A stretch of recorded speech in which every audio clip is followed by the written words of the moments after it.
Hey, this is Casey the Game Nerd back at you with another pickups video. In this video I'm going to show you all the cool things I picked up recently, including these two gems here. So let's go ahead and take a look. Hey guys, I'm back here in my car and I just picked up a bunch of games for 60 bucks from this guy named Jalen on a local buy-sell trade group on Facebook. If you guys haven't tried Facebook to acquire games, check it out. There's a bunch of local buy-sell trade groups. I contacted this dude about 3 months ago. He didn't get back to me till now, and I think it's because we weren't friends on Facebook. So when you send somebody a message, it will go to another box. It's called an other box on Facebook if you guys aren't friends. So he won't get alerted. Luckily he checked it out eventually and we made a deal for 60 bucks. This is all the stuff I got. I think I did pretty well because we got the system with a Wavebird and another controller. That alone, I believe, is close to the price I paid. I mean, the Wavebird, he said, works perfectly. He said there's some issues with the indigo purple controller, but the system itself works, and there's 23 games. I mean, this is probably over a couple $100 worth for the entire lot, value-wise. But paying 60, that's pretty good. So we got Mario Sunshine, we got Wave Race, we got Soul Calibur 2. I haven't checked if all these have manuals, but the dude said most of them are complete. Star Fox Adventures, Beautiful Joe, that's a really good title too. And there's some other good ones here. We got a Mega Man game. Yeah, so I'll go over all these in more detail. I'm here at the local Value Village and I just got done picking up this nice little lot here. I paid 70 bucks for everything, which is pretty good considering I got 2 consoles and just a bunch of random stuff. It's kind of dirty, some of these items, so I'll definitely need to clean a lot of these and make sure I test everything. But the dude included so many games for Game Boy that it was definitely worth it at 70 bucks. So here, I'll give you guys a quick peek at this. Here's the GameCube, and it's inside a bag that has lots of other stuff in here. I mean, there's a Game Shark for N64, some N64 games, an orange GameCube controller. I mean, the GameCube is not in the best shape, so I'll definitely need to be cleaning that up and fixing it up. But it also came with an N64 with 2 sets of power cables and 2 sets of AV cords, a controller, bunch of Genesis and Game Boy games. I mean, this is a good game, this Thunder Force 3 for Sega Genesis. But the main reason why I got it and paid 70 bucks was it came with all these Pokemon games. There's 1, 2, 3, 4, 5, 6, 7, 8 Pokemon games, plus there's the Pokemon trading card game. I mean, at the prices of Pokemon games nowadays, I'll definitely make my money back, like selling half of those. But I'll definitely need to make sure all of them work, and I'll have good save batteries, and I'll probably have to print some labels for those Pokemon games. So I'll get to cleaning.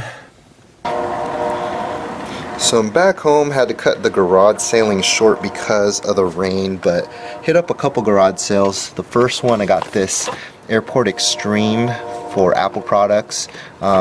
Pretty good condition in box. I got it for 5 bucks. I could probably sell it for around 30 and up. And at another garage sale, I got a Dreamcast. I got this Arcade Shark. It's an N64 arcade stick. Never owned one of those before. And N64 with a controller and a PS2, and all this was 30 bucks for all 3. So pretty good deal for all these. Alright, heading to the pawn shop. Hopefully I can find something good. Hey guys, just came back from the Cash America pawn shop behind me. Got this bag of goodies to show you.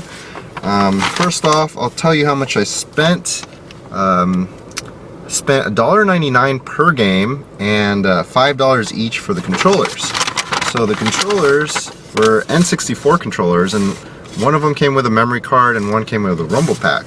The sticks are decent, but it's still pretty good for $5 each. The cool thing was this bag of PS Vita games, and I'll go over all the titles later on this video, but basically I showed him a Game Boy game that was $1.99, and I said, hey, are all the games in this bin $2? He said, yeah, I could probably do that. So then I proceeded to grab all the PS Vita games that I didn't have, and he was like, alright, I'll do $1.99. And then he also gave me this Barbie game for $1.99.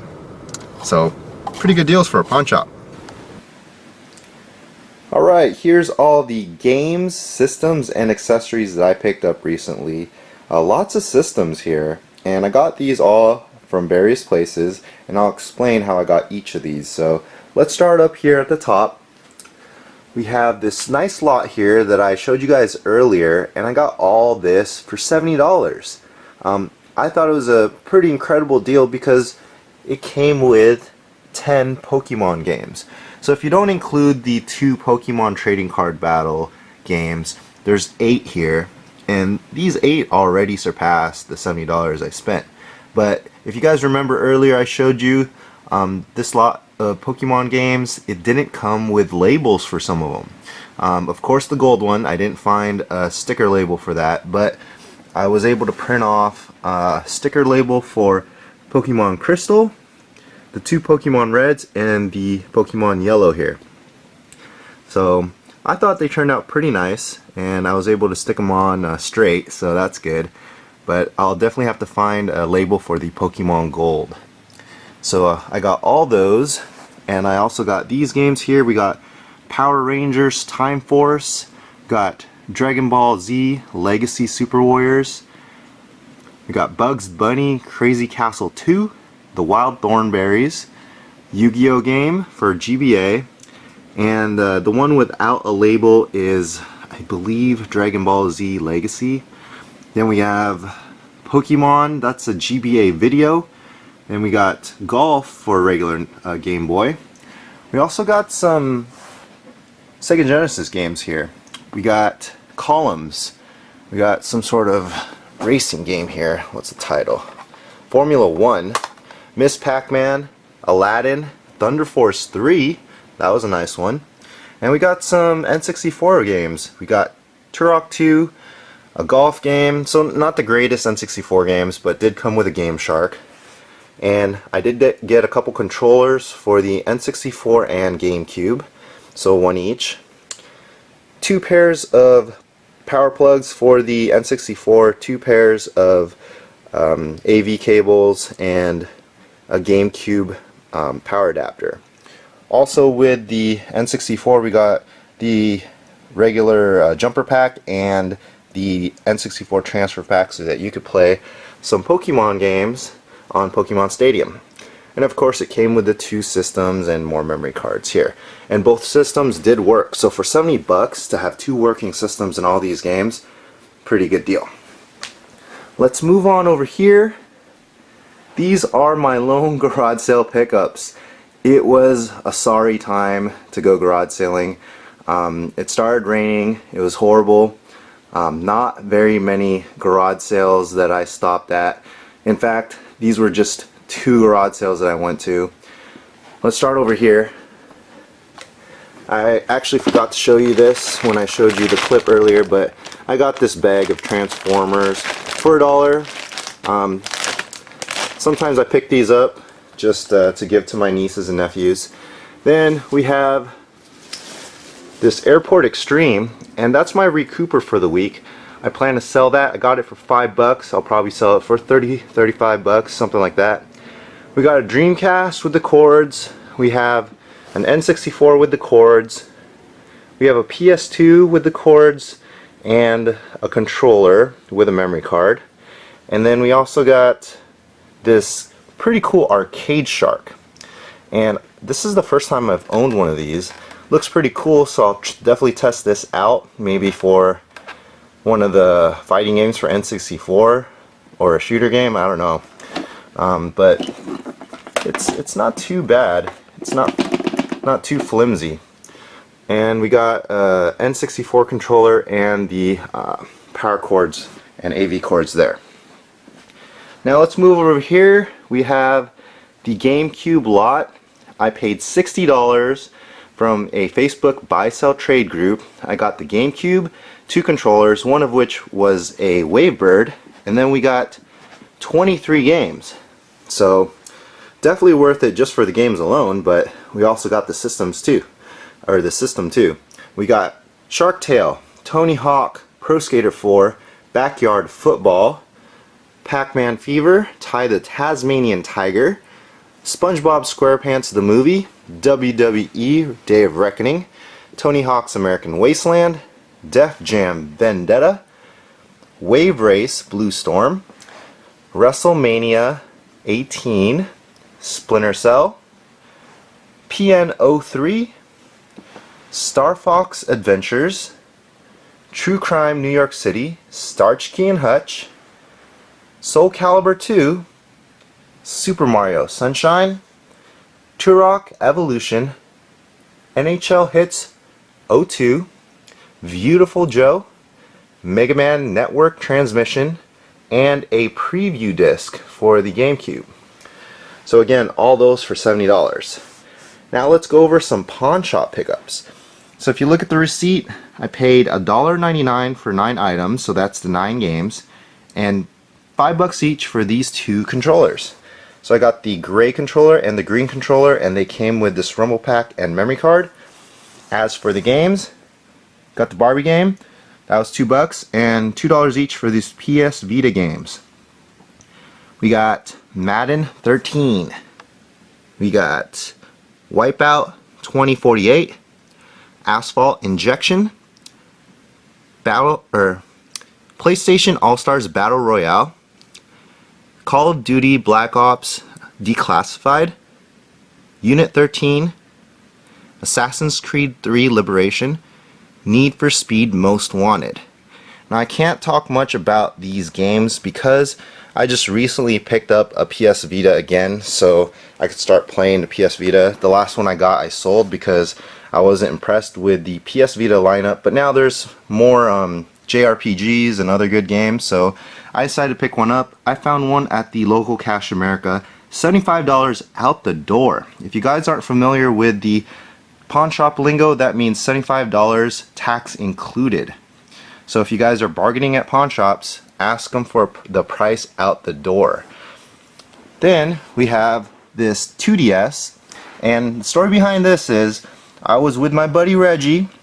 You guys have seen him on the Metal Jesus Rocks videos, and we were shopping at Al's Music and Video Games with our mutual friend Nick, and we didn't find much there. But after we walked out, there's this guy on his bicycle, and he said, "Hey, you guys want to buy this?" And we were all like looking at each other. We're like, what do you got? And he had a bag that had a PlayStation 1 in there, some random things like a Jimi Hendrix CD and some other items, and he had a 2DS. This 2DS wasn't powering up yet. We went to a local video game store to test it out. It worked. Also came with this DS game, Transformers. It was $20 for everything. So I definitely jumped on it, paid the guy $20, but I shared the wealth because I kept this, and then I gave Nick and Reggie the miscellaneous items, the Jimi Hendrix CD, and the PlayStation 1. So I just gave those away and kept the 2DS. These 2 games, I got a call from my buddy Charlie on Friday. He was at this guy's house buying some games, and he thought about me because he saw some pretty rare regular Nintendo games. So he calls me up, says, "Hey, you want to meet up and I'll show you this guy's stuff." So I met him up at Goodwill, and we drove over to the seller's house, and he sold me these at an incredible price. Both of them $100 under retail each. So I really got to thank Charlie for hooking me up, and the other guy for giving me such a good deal. So this Power Blade 2 is in awesome shape. I mean, the label is perfect, and I even thought it was a reproduction label because it was so minty, but it definitely isn't. And I checked inside the boards. It's a perfect board, no repro. And then we have this Mighty Final Fight, also in great shape. And the cool thing about this is it has its original rental sticker, Fox Island Grocery and Deli. So this is a local store, maybe, well, local to the seller, back where when he lived. I forgot where he lived, but it's in Washington State. So that was pretty cool. He told me the story of how he got a bunch of NES games for like $5. Keep in mind that was several years ago, back when he was younger. So NES games weren't worth anything at all back then. So we have these other systems here. These are the last systems I picked up, $10 each at the pawn shop, and they all had something wrong with them. So this one had the operating system. It said it was freezing. That's what the note said. This one said that this disc wouldn't eject, and this one said it was overheating. I opened this one up and vacuumed it and got rid of all the nasty dust and debris and cleaned it up really well. Started working, so that's good. This one also started working. There was nothing wrong with the eject. I was able to put a disc in, I was able to pull this out, so I'm not really sure why it was marked as defective, but it does have all these like scratches and carvings on the console itself. But still, $10 each, that's still worth it. And this one I didn't really get into. Right when it booted up, it crashed. I'm assuming I'll have to open it up and clean it up, maybe put some thermal paste on it, and maybe it'll work. We'll see. But for $10, it's worth the gamble. So that is everything. Hopefully you guys like this video. Please like, comment, and subscribe below. Appreciate it.